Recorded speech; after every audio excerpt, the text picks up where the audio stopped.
Ce matin, j'ai dirigé une équipe de débutants, de jeunes.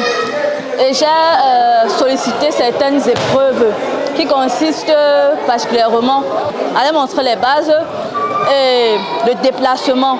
On a commencé d'abord par les randori Ichinokata. Après ça, j'ai montré les combinaisons simples. Ce sont les premiers qui ont à apprendre dès la base pour commencer le Nambudo. C'est pour ça que j'ai beaucoup insisté sur le déplacement et sur la manière de mettre les bras et les jambes. Ça ne doit pas être aligné, les jambes ne doivent pas être alignées. Et les bras, on doit mettre le bras devant comme garde. C'est la garde et ça ne doit pas quitter. C'est pour cette raison que j'ai beaucoup insisté sur le déplacement et la garde. Je trouve que c'est une bonne initiative pour pouvoir promouvoir la femme au sein de la Fédération camerounaise de Nambudo.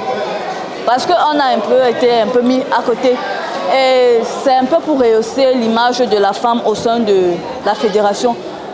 Et par rapport au prix que j'ai eu, je suis fière et satisfaite d'avoir été parmi les lauréats de cette journée et d'avoir pu gagner ce prix. C'est vrai que les efforts sont encore à fournir, plus d'efforts pour pouvoir mettre le Nambudo camerounais à l'international et pour que ce soit meilleur. Comme dernier mot, je souhaite attirer plus de femmes dans le Nambudo et que ce soit international, que ce ne soit pas juste réservé pour une catégorie de personnes. Les petits-enfants, les vieux, les jeunes, tout le monde peut pratiquer du Nambudo. Nambudo pour tous. La femme en tant que la mère de l'humanité mérite d'être célébrée comme on l'a dit. Et dans le Nambudo particulièrement, nous voulons redynamiser la gente féminine pratiquante du Nambudo. C'est pour ça que nous avons saisi l'occasion de la Journée internationale de la femme pour organiser un événement typiquement femme qui met la femme en avant, qui permet à la femme de s'exprimer martialement parlant en Nambudo. Je suis née à Douala et par un jeu de hasard de l'univers, Dieu a voulu que ma première sortie se fasse ici au littoral, où les femmes de la Ligue Nambudo Littoral ont décidé de s'impliquer dans l'organisation et dans la célébration de la Journée internationale de la femme sous le thème pour un monde digital inclusif. Comment les femmes Nambudoka célèbrent cela? Nous avons un débat tout à l'heure sur l'utilisation responsable des citoyens et en particulier des femmes Nambudoka des réseaux sociaux. Et ce matin, nous venons de vivre une belle séance d'entraînement avec compétition. J'ai envie de dire que c'est une compétition au féminin parce qu'il y a les jeunes filles et les femmes et même les vétérans.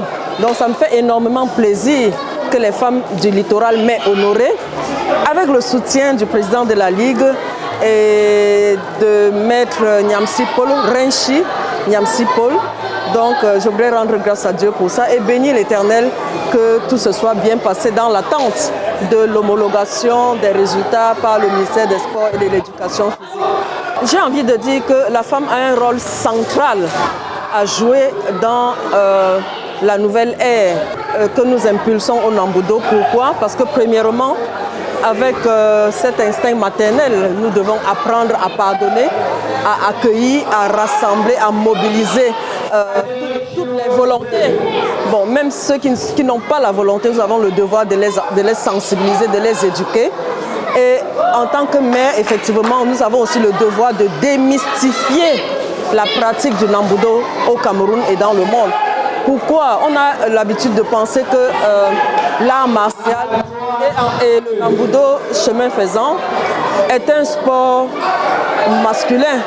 Aucun sport n'est masculin. C'est vrai qu'en pratiquant cet art martial, les femmes tirent le plus grand bénéfice. Moi, particulièrement sur le plan de la santé, je ne fais pas mon âge, j'approche la soixantaine. Donc je continue de faire mes randonnées, je fais mes chutes tranquillement. Et je vais faire ainsi, dans mon mandat, de la pratique du Nambudo au féminin, un élément important de vulgarisation et de promotion du Nambudo. Nous voulons donc être un modèle, amener les pupilles, les enfants que vous voyez. Nous avons les enfants à partir de 3 ans ici. C'est une sémence pour l'avenir en fait. Et quoi de mieux que de décider de s'aimer dans la jeune fille en pratiquant le Nambudo et avec ce pilier développement personnel et coaching et mentoring, que ces enfants voient en moi un modèle, une personne qui a réussi et qui peut les encadrer et qui peut les tirer à travers le Nambudo effectivement. Nous faisons des arts martiaux, nous éduquons la jeunesse, mais également nous servons de modèle d'intégrité, de modèle d'excellence pour ces enfants. Fédération camerounaise de Nambudo, toujours viser la ligne, c'est-à-dire en quête permanente de l'excellence, toujours rechercher l'excellence, toujours s'investir, quel que soit le prix à payer, quel que soit le sacrifice à faire, quelle que soit l'énergie, le temps qu'on y met, il faut s'investir en visant la lune, en visant l'excellence. Il n'y a pas de demi-mesure, il faut s'investir pour l'excellence.